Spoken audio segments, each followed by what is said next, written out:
नमस्कार, मैं तबरेज श्री अरविंदो सोसाइटी की तरफ से आप सभी का हार्दिक स्वागत करता हूं। आज हम बात करने जा रहे हैं महाराष्ट्र बोर्ड के कक्षा 5 के हिंदी विषय के एक पाठ जिसका नाम है अनोखा यात्री। आज हम इस पाठ को बताते हुए प्रयोग करने जा रहे हैं इनोवेटिव पाठशाला लेसन प्लान के अंतर्गत प्रयुक्त नवाचार प्रश्न बैंक का। तो आइए इस पाठ के सार को समझते हैं। प्रस्तुत पाठ अनोखा यात्री पत्र की यात्रा पर आधारित है।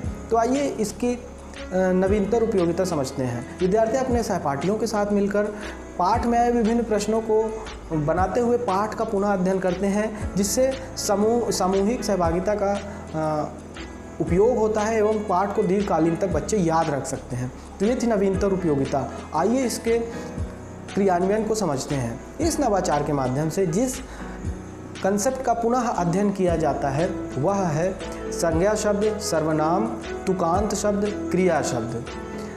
तो इस नवाचार के क्रियान्वयन के लिए किसी विशेष पूर्व प्रबंध की ज़रूरत नहीं होती।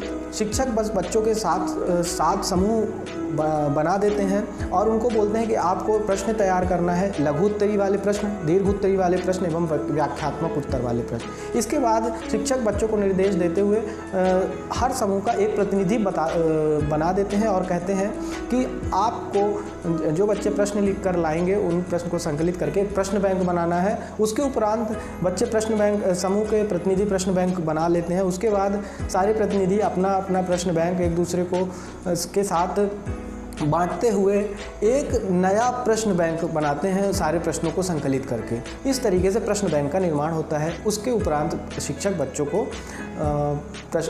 कंसेप्ट का पुनः अध्ययन करवा सकते हैं, जिससे पाठ को दीर्घकालीन तक बच्चे याद रख सकते हैं प्रश्न उत्तर के माध्यम से।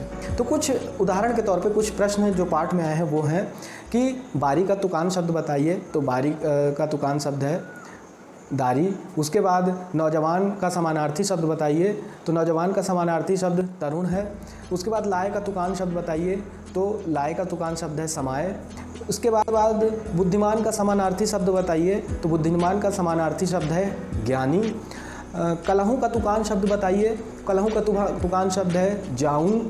इसके बाद आँख का समानार्थी शब्द बताइए। तो आँख का समानार्थी शब्द है नयन। इस तरीके से बच्चों को प्रश्न बैंक के माध्यम से पाठ का पुनः अध्ययन करवाया जाता है, जिससे कि दीर्घकालीन तक बच्चों को पाठ याद रखने में मदद मिलती है। तो ये था नवाचार का क्रियान्वयन। तो आइए जानते हैं कि इस नवाचार के माध्यम से कौन कौन से सीखने के प्रतिफल प्राप्त होते हैं। पहला, सुनी एवं पढ़ी रचनाओं की विषय वस्तु के बारे में बच्चे बातचीत करते हैं, तर्क देते हैं एवं निष्कर्ष निकालते हैं। दूसरा, बच्चे अपरिचित शब्दों से परिचित होते हैं एवं उनको शब्दकोश से खोजते हैं। तीसरा, बच्चे भाषा की बारीकियों को समझते हैं एवं अपनी खुद की भाषा निर्मित करते हैं। तो ये थे सीखने के प्रतिफल। आइए जानते हैं कि शिक्षकों के लिए कुछ विशेष निर्देश दिए गए हैं इस गतिविधि के क्रियान्वयन के दौरान, वो क्या हैं।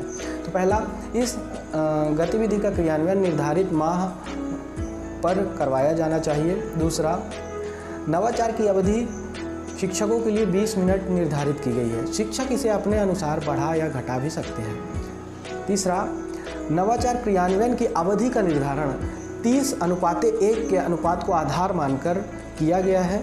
मतलब 30 विद्यार्थी हैं तो उनके बीच में एक शिक्षक होना अनिवार्य है।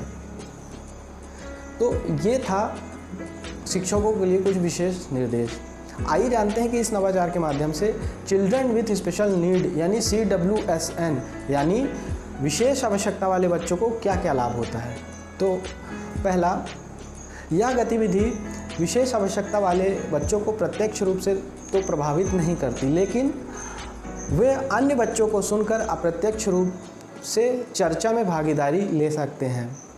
विशेष आवश्यकता वाले बच्चे प्रश्न एवं उत्तर लिखने में तो सक्षम नहीं होते, लेकिन अन्य बच्चों को सुनकर वह अप्रत्यक्ष रूप से अपने ज्ञान कंसेप्ट के बारे में अपने ज्ञान में वृद्धि कर सकते हैं।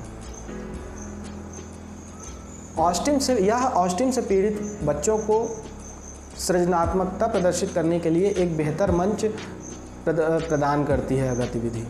तो ये थे CWSN यानी चिल्ड्रन विथ स्पेशल नीड वाले बच्चों को इस नवाचार के माध्यम से लाभ।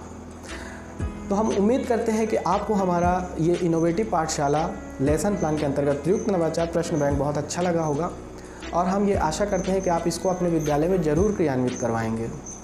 हम आपसे अनुरोध करते हैं कि आप हमारे ZIIEI यूट्यूब चैनल को सब्सक्राइब कीजिए ऐसे और भी रोचक वीडियो देखने के लिए। और यदि ये वीडियो आप हमारे ZIIEI फेसबुक चैनल के माध्यम से देख रहे हैं तो हमारे फेसबुक चैनल को लाइक कीजिए।